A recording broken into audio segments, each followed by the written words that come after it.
ഒരു ദൈവ പൈതൽ ഏറ്റവും കൂടുതൽ സൂക്ഷിക്കേണ്ട ഒരു കാര്യമുണ്ട്. അവരുടെ ഹൃദയം കലങ്ങാതെ സൂക്ഷിക്കുക.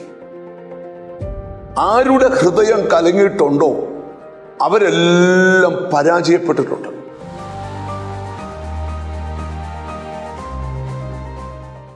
ദൈവവചനം നമുക്ക് തരുന്ന ഏറ്റവും വലിയ സന്ദേശമാണ് ദൈവത്തിൽ വിശ്വാസം ഉള്ളവരായിരിക്കുക എന്നുള്ളത്.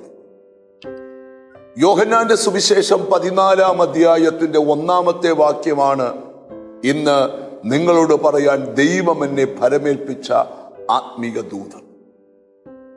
നിങ്ങളുടെ ഹൃദയം കലങ്ങിപ്പോകരുത്. ദൈവത്തിൽ വിശ്വസിപ്പീൻ, എന്നിലും വിശ്വസിപ്പീൻ. നമ്മുടെ വാഴ്ത്തപ്പെട്ട കർത്താവ് ശിഷ്യന്മാരോട് പറയുന്നൊരു സന്ദേശമാണ്. യേശുക്രിസ്തുവിനോട് കൂടെ ഉണ്ടായിരുന്ന ചില വർഷങ്ങൾ സന്തോഷത്തിന്റെയും സംതൃപ്തിയുടെയും സമാധാനത്തിന്റെയും നാളുകളായിരുന്നു. കർത്താവ് പറയുക, ഞാൻ ഈ ഭൂമിയിൽ വന്നത് അത്ഭുതങ്ങൾ കൊണ്ട് നിറയ്ക്കാൻ മാത്രമല്ല, എനിക്കൊരു കാൽവറി മരണമുണ്ട്. ഇനി നിങ്ങളിൽ നിന്ന് ഞാൻ അകലുകയാണ്. അപ്പോൾ നിങ്ങളുടെ ഹൃദയം കലങ്ങിപ്പോകരുത്.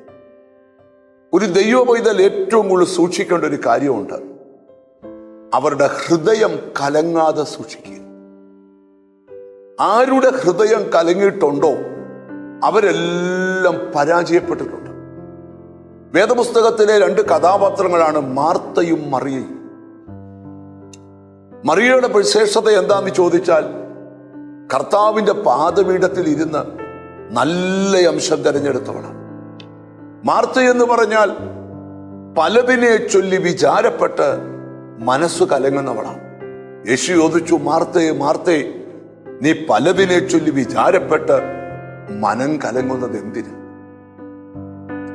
ആ മാർത്തയുടെ രീതി പഠിച്ചാൽ മാർത്തയ്ക്ക് പാടാൻ അറിയാം, പ്രാർത്ഥിക്കാൻ അറിയാം, സ്തോത്രം, എല്ലാം മാർത്തയ്ക്ക് അറിയാം. മാർത്തയ്ക്ക് ഇഷ്ടം പോലെ വചനവും അറിയാം. എന്നാൽ സ്വന്തം സഹോദരിയുടെ കുറ്റം അതിഥിയായി വന്ന യേശുവിനോട് പറയുക. മനം കലങ്ങുന്നവരെല്ലാം ഒരു കുഴപ്പമാണ് മറ്റുള്ളവരുടെ കുറ്റം പറയുക. മറ്റുള്ളവരുടെ കുറ്റം പറഞ്ഞ് ആരെങ്കിലും നടക്കുന്ന ഓർത്തോളം അവരുടെ മനസ്സ് കലങ്ങിയിരിക്കുക. കർത്താവ് പറയും, നിങ്ങളുടെ മനസ്സ് കലങ്ങരുത്, എന്നിൽ വിശ്വസിപ്പി.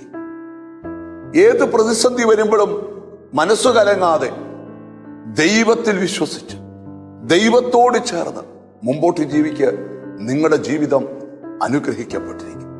നമുക്ക് മനസ്സ് കലങ്ങാതെ സൂക്ഷിക്കാം, ദൈവത്തിൽ വിശ്വസിച്ച് ജീവിക്കാം, കണ്ണുകളെ അടച്ച് പ്രാർത്ഥിക്കാം. ഞങ്ങളുടെ കർത്താവേ, സ്വർഗസ്ഥ പിതാവേ, മനസ്സു കലങ്ങാതെ ദൈവത്തിൽ വിശ്വസിച്ച് ഓരോ ദിവസവും ജീവിപ്പാൻ കൃപ കൽപ്പിക്കണം.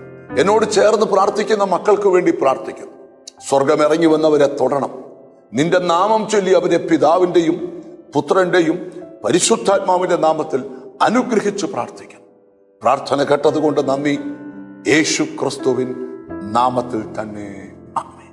പലതിനെ ചൊല്ലി വിചാരപ്പെട്ട് മനസ്സു കലങ്ങാതെ ദൈവത്തിൽ വിശ്വാസമുള്ളവരായിരിക്കാം. God bless you.